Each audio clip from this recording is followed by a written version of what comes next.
महाराष्ट्र की महाभारत में महाराष्ट्र के चुनाव में अब आरक्षण की एंट्री हो गई है। बीजेपी ने महाराष्ट्र कांग्रेस अध्यक्ष नाना पटोले के आरक्षण वाले बयान पर सवाल उठाया है। बीजेपी ने कहा है कि कोई आरक्षण खत्म नहीं कर सकता।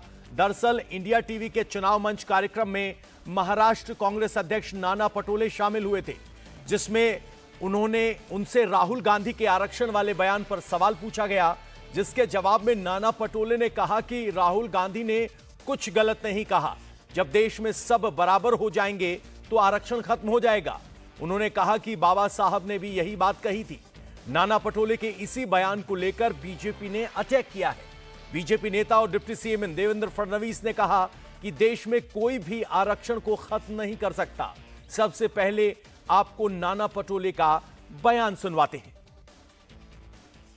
रिजर्वेशन को लेकर मेरा सवाल था। उसको लेकर बीजेपी सवाल उठा रहे कि आपका जो नैरेटिव है संविधान को लेकर, रिजर्वेशन को लेकर, राहुल गांधी विदेश में जाकर जो है बयान देते हैं, उसको बीजेपी ने मुद्दा बना दिया है। अब वो कह रहे कि आप जाति पाति की जाति गणना का मुद्दा उठाते हैं और आप जातियों में झगड़ा लगा रहे हैं, मराठा ओबीसी में झगड़ा लगा रहे हैं आप, ऐसा जिन लोगों को इंग्लिश आती नहीं उनका ये इशू है। राहुल गांधी ने क्या बोला, अब अगर आपके पास अभी वीडियो होगा तो दिखाइए क्या बोला वहां पे जाके कि हमारे देश में जब हम सब बराबरी के होंगे तो अब हम लोग रिजर्वेशन के बारे में सोचेंगे। इसमें गलत क्या है?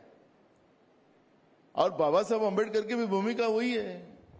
राहुल जी ने जो बात बोली है उसमें गलत क्या है? जिनको अंग्रेजी नहीं समझती उसको तोड़ मोड़ करके हमारे देश के प्रधानमंत्री विदेश में जाते क्या बोलते क्या नहीं पता नहीं। आज मैं फोटो देख रहा था तो फोटो वो चर्चा चल रही है, वहां पर दो देश के नेता बात कर रहे हैं, हमारे नेता खड़े हैं, हमारे नेता फोटो कैमरे की तरफ देख रहे हैं, वो चर्चा में भाग ही नहीं ले रहे। देवेंद्र फडणवीस कह रहे हैं कि आरक्षण कोई खत्म नहीं कर सकता। बाबा साहब आम्बेडकर का आरक्षण कोई खत्म नहीं कर सकता, राहुल गांधी भी नहीं कर सकते, कांग्रेस भी नहीं कर सकती। अरे झूठ बोलने करने वाले देखो, बोलने से नहीं चलेगा।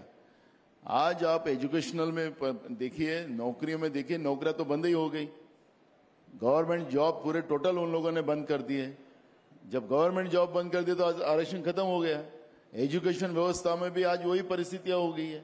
तो उनके बोलने से क्या होगा? अभी वो तो लोगों को दिखाने के लिए बोलेंगे, लेकिन सच है कि ये लोगों ने आर्थिक और एजुकेशनल देश के लोगों को कमजोर करने का काम शुरू किया और जनता को गुलामगिरी की ओर ले जाने का इन लोगों ने पूरा षड्यंत्र बनाया है। और वो बात सच है, लेकिन उनके ना बोलने से भी कुछ नहीं होगा। देश की जनता इनकी करतूतों को समझ चुकी है। नाना पटोले ने इंडिया टीवी के चुनाव मंच कार्यक्रम में राहुल गांधी के बयान का समर्थन किया। राहुल गांधी ने अमेरिका में एक इंटरव्यू के दौरान आरक्षण को लेकर बयान दिया था।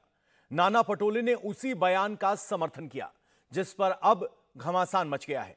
बीजेपी ने कहा है कि बाबा साहब के आरक्षण को कोई खत्म नहीं कर सकता। आज नाना पटोले जी ने जो वक्तव्य दिया है और राहुल गांधी जी ने विदेश में जाकर आरक्षण के खिलाफ जो वक्तव्य किया था, उसका पूरा समर्थन आज नाना पटोले जी ने किया है। कांग्रेस हमेशा बाबा साहब की विरोधी रही है, आरक्षण की विरोधी रही है। इसी प्रकार के विचार नेहरू जी ने भी रखे हैं, इंदिरा जी ने भी रखे हैं, राजीव जी ने भी रखे हैं। अब विदेशों में जाकर राहुल जी भी रख रहे हैं और उनके जो चेले हैं सब वो सारे वही बात कह रहे हैं। लेकिन मैं आपको बता देना चाहता हूँ, जब तक भारत का संविधान है और भारत में भाजपा है, आरक्षण को कोई हाथ नहीं लगा पाएगा। हमारे सहयोगी सचिन चौधरी मुंबई से हमारे साथ जुड़े हुए हैं। सचिन, आपने एक सवाल पूछा, महाराष्ट्र में बवाल हो गया। ये सारा बवाल राहुल गांधी के उस बयान से शुरू हुआ था। अब बीजेपी कांग्रेस पर आरोप लगा रही कि कांग्रेस आरक्षण हटाने की बात कर रही है, जबकि 2024 में कांग्रेस का आरोप था कि बीजेपी आरक्षण खत्म कर देगी।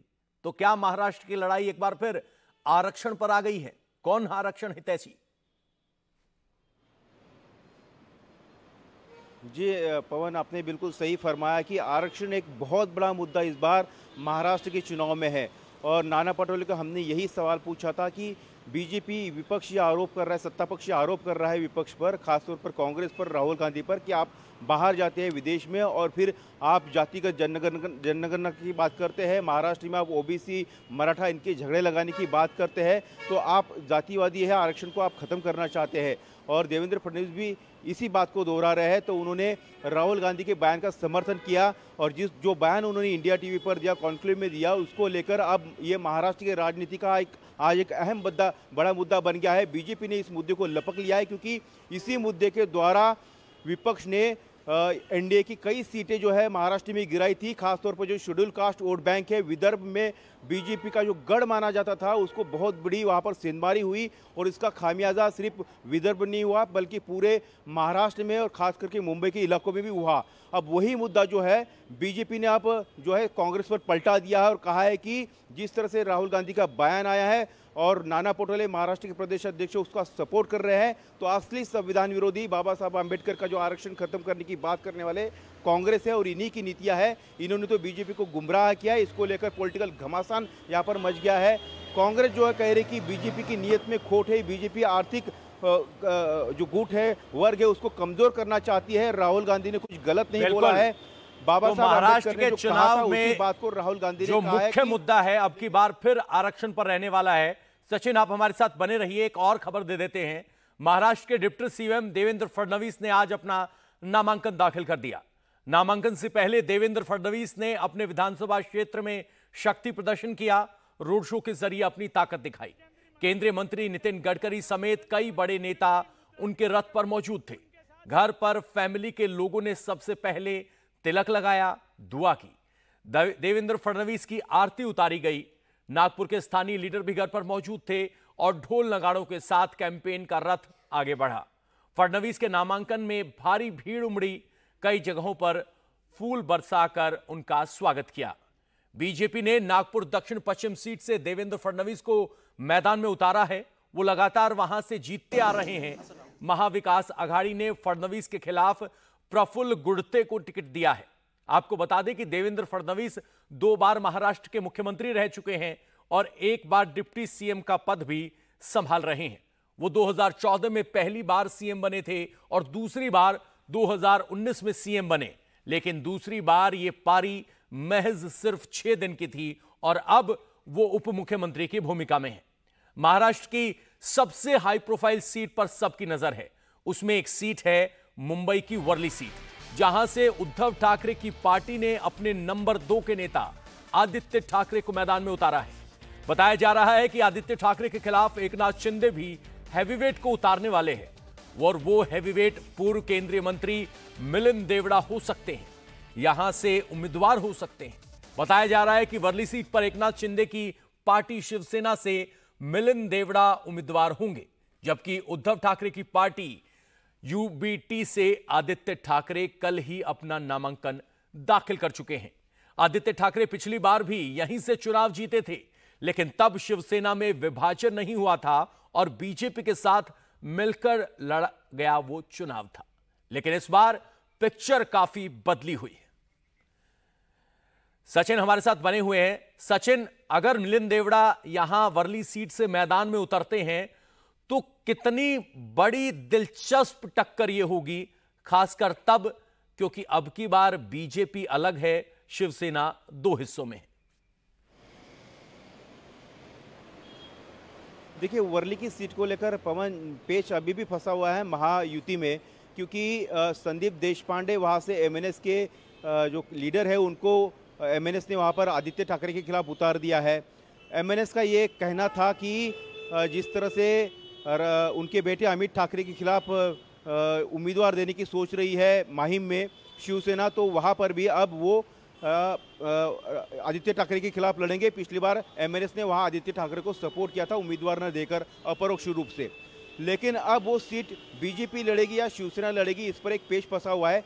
शायद ये सीट जाएगी शिंदे शिवसेना के पाले में और उसमें फिर 2 संभावनाएं तलाशी जा रही है। एक तो दक्षिण मुंबई से पूर्व सांसद रहे मिलिंद देवड़ा, जो अभी राज्यसभा के सांसद है, तो मिलिंद से भी हमारी क्लोज सोर्सों से बात हुई। हालांकि मिलिंद इतने इच्छुक नहीं है, लेकिन अगर पार्टी उन्हें आदेश देती है तो उन्हें सीट लड़नी पड़ेगी। लेकिन इसको लेकर फाइनल अभी चर्चा नहीं पूरी हुई है, ये सिर्फ विचाराधीन है।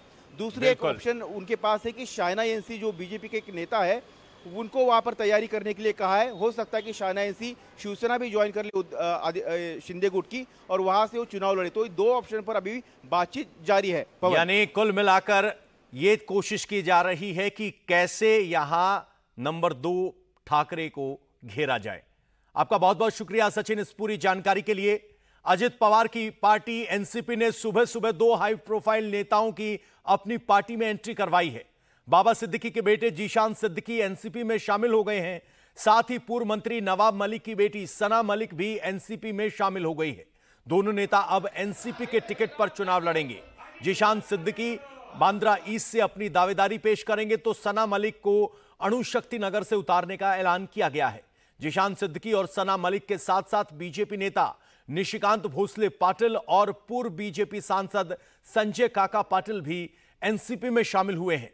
इन सभी नेताओं ने अजित पवार और सुनील तटकरे की मौजूदगी में एनसीपी की सदस्यता ली है। इससे पहले जीशान सिद्दीकी अभी बांद्रा ईस्ट से कांग्रेस के विधायक हैं, लेकिन इस बार यह सीट शिवसेना उद्धव गुट के खाते में आई है। उद्धव की पार्टी ने इस सीट पर अपने उम्मीदवार का ऐलान भी कर दिया है। उन्होंने यहां से वरुण सरदेसाई को अपना उम्मीदवार बताया है, जो आदित्य ठाकरे के कजन हैं। शिवसेना सीट के खाते में जाने के बाद से ही जीशान सिद्दीकी नाराज थे और अब उन्होंने एनसीपी का दामन थाम लिया है और जीशान सिद्दीकी कांग्रेस पार्टी का दामन छोड़कर आ रहे हैं। जीशान सिद्दीकी के साथ साथ सना मलिक ने भी एनसीपी में एंट्री मारी है और उनके मुंबई की अणुशक्ति नगर से टिकट मिलना तय माना जा रहा है। सना मलिक पूर्व मंत्री नवाब मलिक की बेटी हैं। एनसीपी में बगावत के बाद नवाब मलिक अजित पवार कैंप में हैं। अजित पवार उन्हें टिकट दिलाना चाहते थे, लेकिन बीजेपी नवाब मलिक के नाम पर सहमत नहीं थी। नवाब मलिक भ्रष्टाचार के आरोप में जेल जा चुके हैं। यही वजह है कि यह मुद्दा कल अमित शाह के सामने महायुति के नेताओं की बैठक में भी उठा और इसी के बाद नवाब मलिक की जगह उनकी बेटी को टिकट देने पर सहमति बनी, जिसके बाद आज ये ज्वाइनिंग हुई है। और अब बात करते हैं यूपी की, यूपी के सेमीफाइनल की। यूपी उपचुनाव के लिए आज नॉमिनेशन का आखिरी दिन है। नॉमिनेशन के बीच समाजवादी पार्टी के अध्यक्ष अखिलेश यादव का बड़ा बयान सामने आया है। अखिलेश यादव ने कहा है कि समाजवादी पार्टी और कांग्रेस की रणनीति से बीजेपी पस्त हो गई है। उनका कहना है कि करहल सीट से इस बार भी जनता समाजवादी पार्टी को जिताएगी और 2027 में भी सरकार बनाएगी। आपको बता दें कि सभी 9 सीटों पर समाजवादी पार्टी ने अपने कैंडिडेट्स को उतारा है। उधर मायावती की बीएसपी ने भी सभी 9 सीट पर अपने उम्मीदवार उतारे हैं, यानी मुकाबला त्रिकोणीय हो गया है। सेमीफाइनल फाइट में एक तरफ जहां सीएम योगी की प्रतिष्ठा दांव पर है, तो वहीं अखिलेश की पीडीए का भी लिटमस टेस्ट होना है। लोकसभा के बाद अखिलेश का पीडीए चलेगा और मायावती का हाथी फिर से उठेगा या नहीं, यह भी इसी उपचुनाव से तय होगा। करहल की जनता न केवल इस चुनाव में बल्कि 27 के चुनाव में जब सरकार बननी है, सरकार के चुनाव में भी ऐसा परिणाम आएगा और ऐतिहासिक परिणाम तेज प्रताप जी के पक्ष में आने जा रहा है। जहां ऐतिहासिक परिणाम समाजवादी पार्टी के पक्ष में होगा, वहीं हार का ऐतिहासिक परिणाम भी भारतीय जनता पार्टी के पक्ष में आएगा। ये भारतीय जनता पार्टी वाले हवा बहुत बनाते हैं। याद कीजिए लोकसभा के चुनाव में क्या हवा बना रहे थे और भारतीय जनता पार्टी के लोगों ने इतनी बदतमीजी की थी। आपको याद होगा कितनी बदतमीजी की थी इन्होंने, कितना गलत संदेश देने का काम इनसे और कोशिश की थी इन्होंने। आप बेहतर समझते होंगे समाजवादी और कांग्रेस की जो रणनीति है उसी से पस्त हो गए। अगर रणनीति हमारी है तो उनके भी नेताओं के जो गठबंधन हैं, उनके नेताओं को टिकट क्यों नहीं मिली? कौन कौन मनाने गया, कौन कौन उन्हें स्वार्थ और लालच दे रहा है? समाजवादी पार्टी और कांग्रेस हम विपक्ष में हैं, हम किसी को लाभ नहीं दे सकते, हम अपनी बात कर सकते हैं, लड़ सकते हैं। ये हमारी स्ट्रेटेजी का हिस्सा है कि हमारे रणनीति है कि हम लोग मिल करके इस तरह लड़ रहे हैं, न केवल अभी लड़ रहे हैं, इंडिया गठबंधन मजबूत करेंगे और 27 में भी इनको हराने का काम करेंगे। अखिलेश यादव कह रहे हैं कि कांग्रेस और बीजेपी की रणनीति से, कांग्रेस और समाजवादी पार्टी की रणनीति से बीजेपी पस्त हो गई है, लेकिन बीजेपी इसे लेकर कांग्रेस पर तंज कस रही है क्योंकि कांग्रेस पार्टी उपचुनाव नहीं लड़ने का फैसला कर चुकी है। समाजवादी पार्टी ने सभी 9 सीटों पर उम्मीदवार उतार दिए हैं। बताया जा रहा है कि हरियाणा में हार के बाद कांग्रेस पार्टी बैकफुट पर है और समाजवादी पार्टी उनके मुताबिक सीटें नहीं दे रही। वो कांग्रेस को खैर और गाजियाबाद सीट देना चाह रही थी, जो पहले से ही बीजेपी का गढ़ माना जाता है। बताया जा रहा है कि कांग्रेस को इन सीटों पर जीत की उम्मीद नहीं के बराबर दिखाई दे रही थी। ऐसे में कांग्रेस ने उपचुनाव लड़ने से इनकार कर दिया, जिसके बाद बीजेपी कांग्रेस पर ही तंज कस रही है। हमने निर्णय लिया है कि उत्तर प्रदेश में कांग्रेस पार्टी अपने उम्मीदवार नहीं उतारेगी एवं इंडिया गठबंधन के सभी उम्मीदवारों को एकजुटता के साथ, मजबूती के साथ उनकी विजय के लिए प्रयासरत रहेंगे। आज प्रश्न अपने संगठन को या अपने पार्टी को बढ़ाने का नहीं है। कोई भी स्थिति में भारतीय जनता पार्टी के उम्मीदवारों को कड़ी शिकस्त हमें देनी है, ताकि आने वाले 2027 के चुनाव पर इसका एक सकारात्मक परिणाम हो। जनता सब जानती है, किसी न किसी ठगा है, कौन ठग है, कौन महाठग है, ये सारी जनता को जानकारी है और लोग सजग हैं और सब चीजों को समझते हैं। जहां तक कांग्रेस पार्टी का विषय है, उत्तर प्रदेश में ये साबित हो गया कि कांग्रेस पार्टी का कोई अस्तित्व नहीं है और उनका जो एजेंडा था जाति, भाषा, क्षेत्र के नाम पर देश को बांट के और देश को कमजोर करने की जो उनका षड्यंत्र था, उसे जनता समझ चुकी है। इस प्रकार से उन्होंने प्रत्याशी घोषित किए तो ऐसा लगता भी नहीं कि कांग्रेस का कोई प्रत्याशी, कोई कैंडिडेट इस गठबंधन का हिस्सा है। और मुझे ऐसा लगता है कि हो सकता है कांग्रेस पार्टी अपना सिंबल या अपना कार्यालय समाजवादी पार्टी के दफ्तर में छोड़ जाए। इस बीच यूपी के डिप्टी सीएम केशव प्रसाद मौर्य ने अखिलेश यादव पर पलटवार किया। केशव मौर्य ने कहा कि उपचुनाव में अखिलेश की साइकिल पंचर होगी।